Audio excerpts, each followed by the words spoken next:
All right, so you're back with us, ready to cut through the noise and get straight to what matters. Always good to be back. So today we're diving deep into those U.S. tariffs, the ones that just got slapped on South African goods. Right. We're working from a news report, fresh off the press, April 2nd, 2025. And our mission, if you choose to accept it, is to break this down. Yep. What are the key facts? What could this all mean? That kind of thing. Exactly. And you know what's interesting? It might not be the tariffs themselves that are the big surprise. Oh. It's well, maybe the scale of them.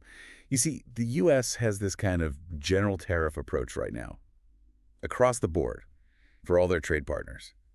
10% as a base. Okay, 10%, but I'm guessing it doesn't stop there. I got it. For the countries that have a trade deficit with the U.S., meaning they import more from the U.S. than they export, things get a little steeper. And South Africa found themselves on that list, right? Right on the money. Yeah, I remember President Trump's statement on this. Pretty straightforward. He said, and I'm quoting directly here, South Africa, 60% and 30%, and they have got some bad things going on in South Africa. You know, we were paying them billions of dollars, and we cut the funding because a lot of bad things are happening in South Africa. Strong words. Now, the report we're looking at specifies a 30% tariff on those South African products. No mention of the 60%, at least not here.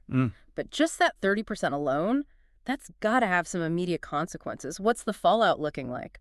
Well, the report's saying there's immediate concern in South Africa, and understandably so, right? I mean, a 30% tariff on goods going to a market as big as the U.S., even with some exemptions, which, by the way, are listed in this incredibly detailed U.S. document. Exemptions, huh? Yeah, the specifics, we don't have all the details here. Could be impacting certain agricultural goods or raw materials, who knows? But the overall impact, that's what everyone's worried about. It's interesting, though. This isn't just a South African problem, is it? You're right. It's bigger than that. And the head of the African Continental Free Trade Area, Wamkela Mene, he's got a pretty strong take on this. He called it, get this, a weaponization of trade policy and macroeconomic policy. Wow. Yeah. And he didn't stop there. He went on to urge African nations to think hard, really hard, about accelerating a domestic market in Africa. Sounds like a real turning point, how the whole continent approaches trade. And you know what strikes me is like Mene's statement is hinting at a potential long-term consequence here. Yeah. What if, and I know this is just speculation, but what if this pressure from outside actually leads to something positive? Not quite. Like more trade within Africa, more economic integration, building up those regional economies so they're more self-sufficient. Could be an unintended ripple effect of these tariffs. That's a fascinating point. Never thought of it that way.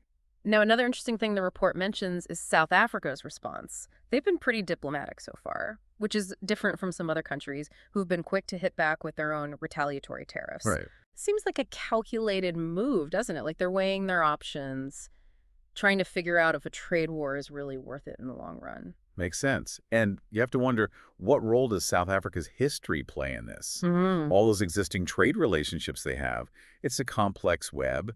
And they're probably looking at the big picture, not just the immediate reactions. Absolutely. And then there's the whole issue of AGOA, the African Growth and Opportunity Act.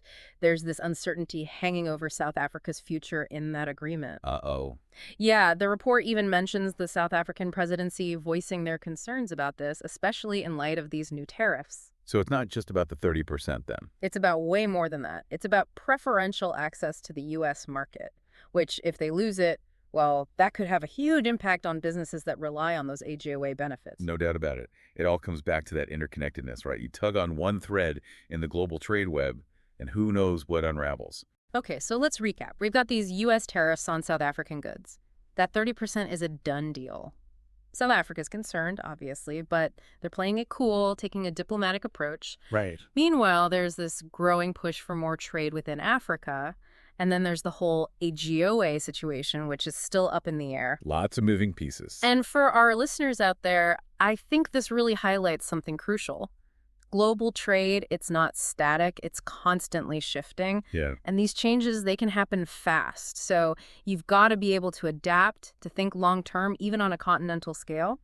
And on that note, I want to leave you with something to ponder. Think about this. How might this whole situation, these tariffs, this push for African self-sufficiency, how might it all impact the future of globalization? Will it accelerate it? Will it lead to more regionalization? It's a complex question, and we've only just scratched the surface today. Definitely a lot to think about. As always, thanks for taking this deep dive with us. My pleasure.